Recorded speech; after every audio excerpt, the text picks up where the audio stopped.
नमस्कार।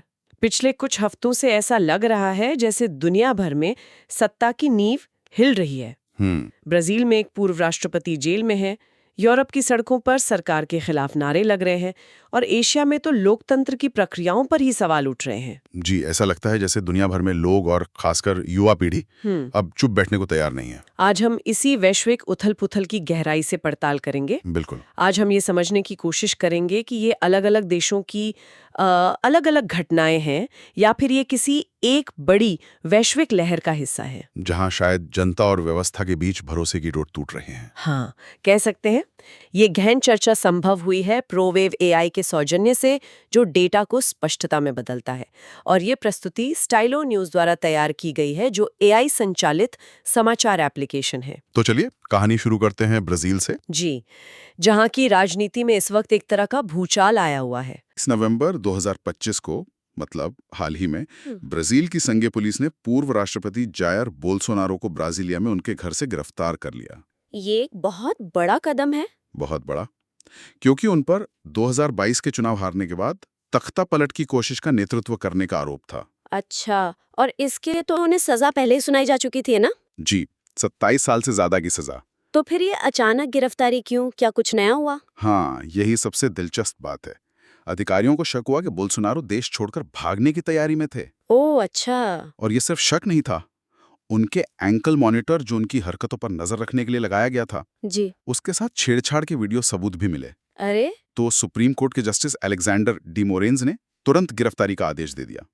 उनका मानना था कि बोल्सोनारो के बेटे ने एक जो प्रार्थना सभा रखी थी, वो असल में भागने की योजना का एक कवर अप थी। फिर तो उनकी कानूनी टीम के लिए मुश्किल होगी। बहुत मुश्किल। उनकी टीम कह रही है कि मॉनिटर से छेड़छाड़ नहीं हुई और वो बस एक प्रार्थना सभा थी। लेकिन वीडियो सबूत के सामने ये दलीलें टिकना मुश्किल है। जी। पर उनके समर्थक तो इसे राजनीतिक बदला कह रहे हैं। जी। क्या उनके इस दावे में कोई सच्चाई हो सकती है?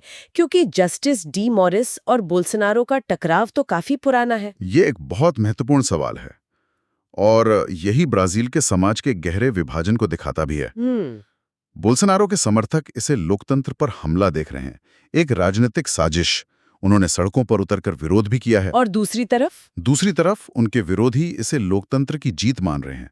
वो कह रहे हैं कि कानून से ऊपर कोई नहीं, चाहे वो पूर्व राष्ट्रपति ही क्यों ना हो। और अंतर्राष्ट्रीय स्तर पर क्या हलचल है? डोनाल्ड ट्रंप की प्रतिक्रिया तो स्वाभाविक थी। हाँ, वो तो बोल्सोनारो के सहयोगी हैं, उन्होंने खेद जताया। लेकिन ज्यादातर पश्चिमी लोकतंत्रों ने इसे ब्राजील की न्यायिक प्रक्रिया का एक आंतरिक मामला बताया है। लेकिन दबे स्वरों में कुछ और भी कहा जा रहा होगा। बिल्कुल, इसे न्यायिक स्वतंत्रता के एक मजबूत उदाहरण के तौर पे देखा जा रहा है। और ये दुनिया भर के उन पॉपुलिस्ट नेताओं के लिए एक चेतावनी की तरह है, जो चुनावी नतीजों को मानने से इनकार कर देते हैं। सही बात है। तो ब्राजील में तो न्यायपालिका ने एक बड़ा कदम उठाया, लेकिन यूरोप में मामला कुछ उल्टा लग रहा है। जी। वहाँ सरकारें ही अपने विरोधियों पर शिकंजा कस रही हैं। जॉर्जिया में कुछ ऐसा ही माहौल बन रहा है ना? बिल्कुल सही कहा आपने। जॉर्जिया में जो सत्तारूढ़ जॉर्जियन ड्रीम पार्टी है, उस पर लगातार आरोप लग रहा है कि वो देश को तानाशाही की ओर ले जा रही है। अच्छा। हाल ही में उन्होंने पूर्व राष्ट्रपति मिखाइल साकाश्विली और 7 दूसरे विपक्षी नेताओं पर आपराधिक कार्यवाही शुरू कर दी है। आरोप क्या है? आरोप बहुत गंभीर हैं। सरकार को हिंसक तरीके से उखाड़ फेंकने की साजिश, तोड़फोड़ और विदेशी ताकतों से मिलीभगत। विदेशी ताकतों से मिलीभगत, ये तो 2024 के विवादित चुनावों के बाद से ही चल रहा है, जिसे विपक्ष धांधली बता रहा था। जी, लेकिन ये विदेशी ताकतों का एंगल नया और दिलचस्प है। क्या सरकार किसी पर सीधा आरोप लगा रही है? हाँ, जॉर्जिया के प्रधानमंत्री इरकली कुबाखिदजे ने सीधे सीधे यूरोपीय संघ के कुछ अधिकारियों पर आरोप लगाया है। अच्छा। उनका कहना है कि ये अधिकारी जॉर्जिया के विपक्ष को उकसाकर देश में अशांति फैला रहे हैं। तो ये तो एक तरह से सत्ता बचाने के लिए राष्ट्रवाद और बाहरी दुश्मन का डर दिखाने वाली रणनीति हुई। क्लासिक रणनीति है। और इसी तरह की बेचैनी सर्बिया में भी दिख रही है, पर वहाँ वजह थोड़ी अलग है। वहाँ कोई राजनीतिक साजिश नहीं, बल्कि एक हादसा लोगों के गुस्से की वजह बना। जी, सर्बिया में लोगों का गुस्सा 1 साल से उबल रहा है। ये सब शुरू हुआ नोवी सैड में एक रेलवे स्टेशन की छत गिरने के बाद। हाँ, जिसमें कई लोगों की जान चली गई थी। 16 लोगों की दर्दनाक मौत हुई थी। और लोगों का आरोप है कि यह हादसा सरकारी भ्रष्टाचार और लापरवाही का सीधा नतीजा था। तब से खासकर छात्र लगातार प्रदर्शन कर रहे हैं। और राष्ट्रपति अलेक्जेंडर वुचिच के इस्तीफे की मांग कर रहे हैं। तो ये कोई अचानक भड़का गुस्सा नहीं है, बल्कि 1 साल से सुलग रही आग है। बिल्कुल। क्या इन प्रदर्शनों का कोई असर हो रहा है? सरकार पर दबाव तो बढ़ रहा है। हाल ही में बेलग्रेड में संसद के पास जो प्रदर्शन हुए उनमें हिंसा भी हुई। अच्छा। और पूर्व बास्केटबॉल खिलाड़ी व्लादिमीर स्टिमाच जैसे कुछ जाने माने चेहरों को भी गिरफ्तार कर लिया गया। तो यहाँ भी वही पैटर्न दिख रहा है। सरकार इसे अपनी सत्ता को अस्थिर करने की कोशिश बता रही है और प्रदर्शनकारी इसे न्याय की लड़ाई कह रहे हैं। बिल्कुल। जनता का अपनी ही सरकार की नीयत और काबिलियत से भरोसा उठ गया है। हमने एक नेता को न्यायपालिका द्वारा जवाबदेह ठहराते देखा और फिर सरकारों को विपक्ष पर शिकंजा कसते हुए।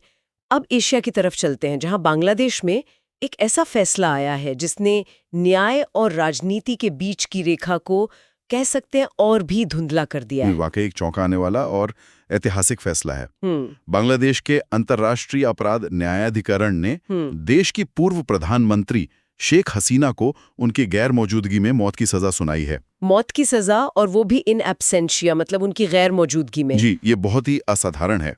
आरोप क्या है? उन पर 2024 में जो छात्र विरोध प्रदर्शन हुए थे जी, उस दौरान मानवता के खिलाफ अपराध करने का आरोप है। उन प्रदर्शनों में सरकारी कार्रवाई में सैकड़ों लोगों की जान गई थी। और शेख हसीना जो अभी भारत में है, उनका इस पर क्या कहना है? जाहिर है वो इसे राजनीति से प्रेरित बता रही होंगी। बिल्कुल। उनका कहना है कि ये एक दिखावा मुकदमा है। इसका असली मकसद उन्हें राजनीति से हमेशा के लिए दूर करना है, स्थिति में डाल दिया है। वो कैसे? क्योंकि अब उन पर एक ऐसे व्यक्ति को शरण देने का आरोप लग सकता है जिसे उसके अपने देश में मौत की सजा सुनाई गई है, या दक्षिण एशिया की भू राजनीति को बहुत प्रभावित कर सकता है। ये तो सत्ता और न्याय की एक बहुत ही जटिल गुत्थी है। और जब हम व्यवस्था पर भरोसे की बात कर ही रहे हैं, तो भारत में भी चुनावी प्रक्रिया को लेकर कुछ गंभीर सवाल उठाए जा रहे हैं। हाँ, दुनिया के सबसे बड़े लोकतंत्र में भी चुनावी प्रणाली के विश्वसनीयता को लेकर चिंताएं बढ़ रही हैं। भारत के 2 बड़े राज्यों महाराष्ट्र और तमिलनाडु में बड़े पैमाने पर विरोध प्रदर्शन हुए हैं। महाराष्ट्र वाले मामले में तो मैंने सुना था कि करीब 96 लाख फर्जी वोटरों का आरोप है। ये आंकड़ा तो बहुत बड़ा है। बहुत बड़ा। महाराष्ट्र में विपक्षी गठबंधन MVA मतलब महाविकास आघाड़ी और राज ठाकरे की पार्टी MNS ये सब मिलकर ये आरोप लगा रहे हैं। उनका कहना है कि 2024 के विधानसभा चुनावों में मतदाता सूची में जानबूझकर गड़बड़ी की गई। जी, इसको ऐसे समझिए, विपक्ष का आरोप है कि ये कुछ ऐसा है जैसे 100 मीटर की दौड़ में एक धावक को 20 मीटर आगे से दौड़ने दिया जाए। अच्छा, मतलब ये फर्जी वोटर नतीजों पर वैसा ही असर डाल सकते हैं? बिल्कुल। और तमिलनाडु में क्या हो रहा है? वहां भी मामला वोटर लिस्ट से ही जुड़ा है? हाँ, तमिलनाडु में भी वहां सत्तारूढ़ DMK गठबंधन, जो कि राज्य में सरकार चला रहा है, उसने भी 2026 के चुनावों से पहले मतदाता सूची में आमूल-चूल संशोधन के खिलाफ राज्यव्यापी विरोध प्रदर्शन किया है। ये तो बड़ी अजीब बात है, जब सत्ता में बैठी पार्टी को ही चुनाव प्रक्रिया पर शक होने लगे। तो ये दिखाता है कि समस्या कितनी गहरी है। सही बात है। ये सिर्फ हार जीत का सवाल नहीं है, ये पूरी लोकतांत्रिक प्रक्रिया की नींव पर भरोसे का सवाल है। जी। तो अगर हम इन सारी घटनाओं को एक साथ देखें, Brazil, Georgia, Serbia, Bangladesh, Bharat, एक पैटर्न तो साफ नजर आ रहा है।